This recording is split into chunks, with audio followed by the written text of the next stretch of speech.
ఉన్నాయి. ఇప్పటికే 10 ప్రాంతాల్లో తవ్వకాలు ముగిసినాయి. పలుచోట్ల అస్థిపంజరాలు ఎముకలు దొరికాయంటూ ప్రచారం జరుగుతోంది. 11వ ప్రాంతంలో ఇప్పుడు సిట్ అధికారులు తవ్వకాలు చేపడుతున్నారు. అంటే అక్కడ పర్యవేక్షిస్తూ ఉన్నారు. 12 మందితో కూడిన ఒక బృందాన్ని, కార్మికుల బృందాన్ని తీసుకువెళ్ళి మినీ జేసీబీల సహాయంతో అక్కడ తవ్వకాలు కొనసాగిస్తూ ఉన్నారు. చెదలు పట్టాయి దుస్తులన్నీ కూడా, చెప్పుల ఆనవాళ్ళు లభిస్తూ ఉన్నాయి అక్కడ. అయితే పూర్తి స్థాయిలో ఇంకా సిట్ అధికారులు ఈ విషయాలు ఏవిటిని కూడా ధృవీకరించడం లేదు. సిట్ అధికారులకి మెడికో అనన్య భట్ తల్లి ఒక విజ్ఞప్తి చేస్తూ ఉన్నారు. మీరు చూసారు ఇప్పటికే జీపీఆర్ అంటే ground penetrating radar. So ground penetrating radar ద్వారా ఈ పదం మనకు ఒకసారి వినిపించింది. ఎప్పుడు తెలంగాణలో ఎస్ఎల్బీసీ కెనాల్ కుప్పకూలిన సమయంలో ఈ గ్రౌండ్ పెనెట్రేటింగ్ రాడార్ అంటే ఏంటి అని మనం మాట్లాడుకుంటున్నాం. ఇప్పుడు ఆ పరికరం లాంటిది అక్కడ ఉపయోగించాలంటున్నారట. ఈ గ్రౌండ్ పెనెట్రేటింగ్ రాడార్ ద్వారా కొన్ని రాడార్ సిగ్నల్స్ని ఆ మెషిన్ ద్వారా కిందికి పంపిస్తే కింద అనీవెన్ సబ్స్టాన్సెస్ అంటే ఒక బండరాయి, అంటే ఇక్కడ కేవలం మృతదేహాలనే గుర్తుపడుతుందనేది ఏం లేదు. అక్కడ ఈ గ్రౌండ్ పెనెట్రేటింగ్ రాడార్ ద్వారా కేవలం మృతదేహాలను గుర్తుపట్టేది ఏం లేదు. సో అక్కడ ఎక్కడైతే మృతదేహాలు ఉన్నాయో అక్కడ కొంత అనీవెన్ సబ్స్టాన్స్ అంటే మట్టి కాకుండా బొక్కలు, లేకపోతే ఎముకలు, అస్థిపంజరాలు, ఇక ఇతరత్ర మట్టి, రాళ్ళు, మట్టి కాకుండా ఏ ఇతరత్ర సబ్స్టాన్స్ ఉన్నా కూడా అక్కడ గ్రౌండ్ పెనెట్రేటింగ్ రాడార్ ద్వారా గుర్తించవచ్చు. ఎందుకు ఇది ఉపయోగించమని చెప్పి అనన్య భట్ తల్లి సుజాత భట్ కోరుతూ ఉన్నారంటే, గ్రౌండ్ పెనెట్రేటింగ్ రాడార్ ద్వారా ఎందుకు తను ఇక్కడ ఈ రకంగా ఇన్వెస్టిగేషన్ కొనసాగించాలని అడుగుతున్నారంటే, అది 2014 కంటే మునుపు జరిగినటువంటి సంఘటనలు, 1998 నుంచి 2014 మధ్య జరిగిన సంఘటనలు. కాబట్టి అక్కడ అటవీ ప్రాంతం నదీ ప్రవాహానికి దగ్గరగా ఉంది. వర్షాలు పడవచ్చు, గాలులు వీయవచ్చు, ఏదైనా జరగవచ్చు. సో కొంత భూమి పొరల్లో మార్పులు వచ్చే అవకాశం ఉంది. అక్కడ పూర్తిగా నదీ ప్రవాహం ఉప్పొంగి ఆ మట్టి మొత్తం కోతకు గురైపోయి ఎముకలు అందులో వెళ్ళిపోయే అవకాశం ఉంది. మట్టి అదనంగా పెరగవచ్చు, చెట్లు మొలవచ్చు. సో ఇలా రకరకాలుగా జరగవచ్చు. కాబట్టి సో ఏదైనా జరిగే అవకాశం ఉంది. అందుకే ప్రతి చోట తవ్వకాలు జరగడం కుదరదు. అప్పటికైనా మర్చిపోవచ్చు కూడా. కొన్ని స్పాట్స్ ఎగ్జాక్ట్గా గుర్తుపడడం చాలా కష్టం. బికాజ్ ఆయన ఎలా గుర్తుపెట్టుకుంటాడు అంత ప్రాంతాన్ని? చెట్ల ఆధారితంగానో లేకపోతే డిస్టెన్స్ ఆధారితంగానో ఇలా రకంగా కొంత ఆయన గుర్తుపెట్టుకునే అవకాశం. అక్కడ ఏం జరుగుతోంది, ఒక స్పాట్ తర్వాత మళ్ళీ ఇంకో స్పాట్కి షిఫ్ట్ అవుతున్నారు. అలా కాకుండా గ్రౌండ్ పెనెట్రేటింగ్ రాడార్ ద్వారా మీరు కనుక ఇన్వెస్టిగేషన్ ప్రారంభిస్తే ఎక్కడైతే అనీవెన్ సబ్స్టాన్సెస్ భూమి లోపల ఉంటాయో అప్పుడు దాన్ని గుర్తించవచ్చు, అక్కడ తవ్వకాలు జరపవచ్చు. ఆ తర్వాత అక్కడ ఉందా లేదా అని తెలుసుకోవడం కోసం కొంత ఈజీగా ఉంటుంది. ఈయన చెప్పేటువంటి స్పాట్లు ఎగ్జాక్ట్గా ఉండకపోవచ్చు అనేటువంటి ఒక అనుమానం కూడా ఆ అనన్య భట్ తల్లి సుజాత భట్ చెప్తున్నారు. సో జీపీఆర్ను ఉపయోగించండి, గ్రౌండ్ పెనెట్రేటింగ్ రాడార్ను ఉపయోగించండి అని చెప్తున్నారు. అత్యాధునిక యంత్రాలతో తవ్వకాలు జరిపితే కొంత మనకు ఈ కేసులో చాలా వేగంగా కొన్ని విషయాలు బయటపడే అవకాశం ఉందని చెప్పి తను కోరుకుంటున్నారు. 11 ఏళ్లలో నేత్రావతి నది పరిసర ప్రాంతాలు అటవీ పూర్తిగా మారిపోయి ఉండొచ్చు, అక్కడ మట్టి పొరలు పెరిగిపోయి ఉండొచ్చు, లేదా మట్టి పూర్తిగా ఆ నదీ ప్రవాహంలో కొట్టుకుపోయి ఉండొచ్చు కూడా. సో ఇలా ఇటువంటి అనుమానాలు ఉన్నాయి కాబట్టి జీపీఆర్ని ఉపయోగించండి అని చెప్పి సుజాత భట్ అడుగుతున్నారట.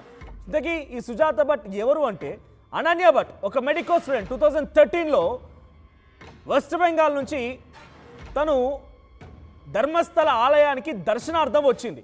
అయితే దర్శనార్థం వచ్చినటువంటి ఆ అమ్మాయి ఇప్పటి వరకు కనిపించలేదు. అసలు ఎక్కడ పోయిందో కూడా తెలియదు. తన మర్డర్ మిస్టరీయే. తను చనిపోయిందా, బ్రతికుందా, చచ్చిపోతే ఎక్కడుంది, ఏంటి, ఇప్పటికీ still it's a mystery. Ananya Bhat అనేటువంటి ఆ విద్యార్థిని, ఆ రోజు వచ్చినటువంటి ఆ అమ్మాయి ఇప్పటికీ మిస్టరీయే. ఏం జరిగిందో కూడా తెలీదు. అయితే అనన్య భట్కి సంబంధించినటువంటి అంశం కనిపించకపోవడంతో, మిస్సింగ్ అని కొంత సమాచారం రావడంతో వెంటనే తన తల్లి సుజాత భట్ కర్ణాటక దక్షిణ కన్నడకు సంబంధించినటువంటి ఈ వెస్టర్న్ ఘాట్ సమీపంలో ధర్మస్థల ఆలయాన్ని చేరుకుంది.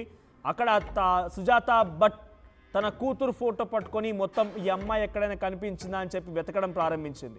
ఆ తర్వాత ఎంతకీ ఆచూకీ లభించలేదు.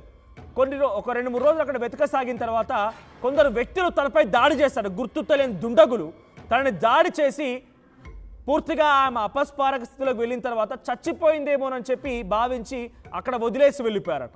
ఆ తర్వాత కొంత తేరుకొని తనంతట తానే హాస్పిటల్కి వెళ్ళి ట్రీట్ చేసుకొని ఆరోగ్యం కుదుటపడిన తర్వాత అక్కడి నుంచి వెళ్ళి వెస్ట్ బెంగాల్కి మళ్ళీ తను ఎక్కడైతే నివసిస్తూ ఉందో అక్కడికి వెళ్ళిపోయింది. కట్ చేస్తే తను సిబిఐ ఆఫీస్లో స్టెనోగ్రాఫర్గా పనిచేస్తోంది. తన కూతురు ఆచూకీ ఇప్పటివరకు లభించలేదు.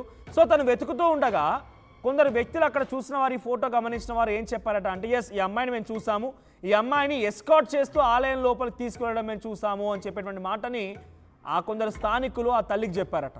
సో ఇప్పటి వరకు ఆ తల్లి తన కూతురు ఎలా ఉంది, ఎక్కడ పోయింది, అసలు ఉందా లేదా, బ్రతికుందా, చనిపోయిందా, చంపేస్తే ఎవరు చంపేశారు, అత్యాచారం చేశారా, ఇవన్నీ కూడా ఏది తెలియదు తల్లికి.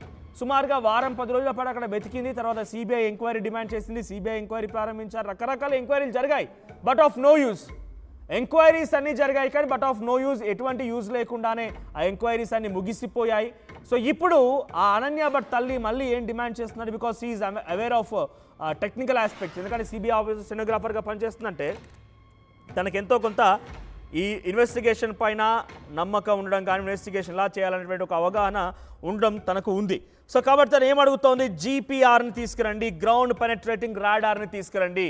ఈ గ్రౌండ్ పెనట్రేటింగ్ రాడార్ ద్వారా మట్టి లోపలటువంటి ఆ సబ్స్టాన్స్, ఎముకలు, అస్థిపంజరాలు, లేకపోతే ఇతరత్ర మిగతా అన్ని కూడా గుర్తించవచ్చు. సో ఇప్పుడు అక్కడ పారిశుద్ధ కార్మికుడు చూపించినటువంటి స్పాట్స్ అన్ని కూడా ఎగ్జాక్ట్గా ఉంటాయని నమ్మకం లేదు. బికాస్ 2014 ముందు జరిగినవన్నీ కూడా కొన్ని ఏళ్ళు కావస్తోంది. కాబట్టి అక్కడ మట్టి పెరిగిపోయి ఉండొచ్చు, మట్టి అక్కడ పూర్తి కొట్టుకుపోయి ఉండొచ్చు. అటవీ వచ్చింది కాబట్టి, అటవీ ప్రాంతం కాబట్టి అక్కడ ఎటువంటి మార్పునే జరగవచ్చు. కాబట్టి అటువంటి సంఘటన నుంచి అసలు వాస్తవాన్ని బయటపెట్టాలంటే డెఫినెట్గా కొంత ఈ టెక్నాలజీని ఉపయోగించాలని చెప్తాను డిమాండ్ చేస్తున్నారు. మరి ఎటువంటి టెక్నాలజీ వినియోగిస్తారో చూడాలి. సో ఇప్పటివరకు అయితే అక్కడ అస్థిపంజరాలు దొరికాయని ఒక ప్రచారం, లేదు అని ఇంకోటి. కొన్ని మీడియా సంస్థలకు సంబంధించి అక్కడ జరుగుతున్నటువంటి వార్తా కథనాలకు సంబంధించి మనం అప్డేట్స్ కనుక చూస్తే, అక్కడ కన్నడ మీడియాకు సంబంధించి అప్డేట్స్ కనుక చూస్తే డైరెక్ట్గా కొంతమంది స్థానికులు చెప్తూ ఉన్నారట, ఇక్కడ మీరు వందలాది మృతదేహాలే అంటున్నారు కానీ అంతకు మించే ఉండొచ్చు, మీరు కేవలం 100 వరకు మాత్రమే లెక్కగడుతూ ఉన్నారు, 100 కంటే ఎక్కువ మృతదేహాలు కూడా ఉండొచ్చు, అలా ఉండే అవకాశం కూడా ఉందని చెప్పి కొంతమంది స్థానికులు చెప్తున్నారట. మరికొంతమంది ఏమో అక్కడ ఆలయ ప్రతిష్ట దెబ్బతింటే మాకు ఉపాధి లేకుండా పోతుంది, ఇక్కడ అంతా సవ్యంగానే ఉంది, ఏమీ జరగలేదు, కావాలని కొంతమంది ఈ ఆలయం పైన దుష్ప్రచారం చేసేటువంటి ప్రయత్నం చేస్తూ ఉన్నారు, ఇక్కడ అంతా సహజంగానే ఉంది, ఎప్పట్లాగే ఉందని చెప్పి ఇంకొంతమంది చెప్తున్నారట. సో ఎవరి వర్షన్ వారికి ఉన్నప్పటికీ సిట్ అధికారులు మాత్రం ఇంకా ఎటువంటి అంశాన్ని కూడా ధృవీకరించలేకపోతున్నారు. 1-2 సందర్భాల్లో అక్కడ ఉన్నటువంటి అడ్వకేట్స్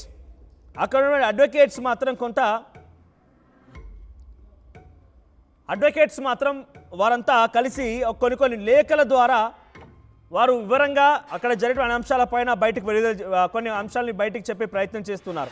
దాంట్లో మొదటి తవ్వకాలు జరిపినప్పుడు 2 అడుగుల లోతులో ఒక ATM card, pan card and ఒక జాకెట్ దొరికింది. దానిపైన లక్ష్మి అనేటువంటి ఒక మహిళ పేరు ముద్రించబడింది, ఇంకొక మగ వ్యక్తి పేరు ఇంకో కార్డుపై ముద్రించబడింది, ఎర్రని జాకెట్ లభించింది. సో ఇది ఏంటి అనేది 4వ రోజు బయటపడింది. 7వ రోజు తవ్వకాలు జరిపితే 7వ రోజు ఆ సైట్ నెంబర్ 4వ రోజు తవ్వకాలు జరిపితే 7వ నెంబర్ సైట్ దగ్గర ఒక బాడీ కనిపించింది. అది సురేష్ అనేటువంటి ఒక యువకుడిది. ఒక వ్యాధితో ఆయన ఇబ్బంది పడుతూ మరణించాడు. ఇక ఆ తర్వాత నుంచి చాలా కఠినతరం చేసింది సిట్ అధికారులు. ప్రతిదీ అక్కడే, ఫోరెన్సిక్ అధికారుల దగ్గర ఫోన్స్ ఉండకూడదు, అడ్వకేట్స్ ఎవరు కూడా అక్కడికి హాజరు కాకూడదు, మొత్తం పరదాలు కట్టాలి, పరదాలు కట్టి ఆ పరదాల చాటున ఈ తవ్వకాలు జరగాలి. ఏ ఒక్కటి కూడా బయటికి పక్కకుండా చాలా గోప్యతను పాటిస్తూ ముందుకు వెళ్తున్నారు సిట్ అధికారులు. ఇప్పటివరకు అయితే ఎటువంటి అధికారిక ప్రకటన లేదు, అక్కడ మృతదేహాలు దొరికాయా లేదా, అస్థిపంజరాలు ఉన్నాయా లేదా, అస్థిపంజరాలు ఉంటే ఎవరి అస్థిపంజరాలు, ఇలా ఎటువంటి అప్డేట్ లేదు. కానీ వారంతా చాలా క్లియర్గా, చాలా గోప్యంగా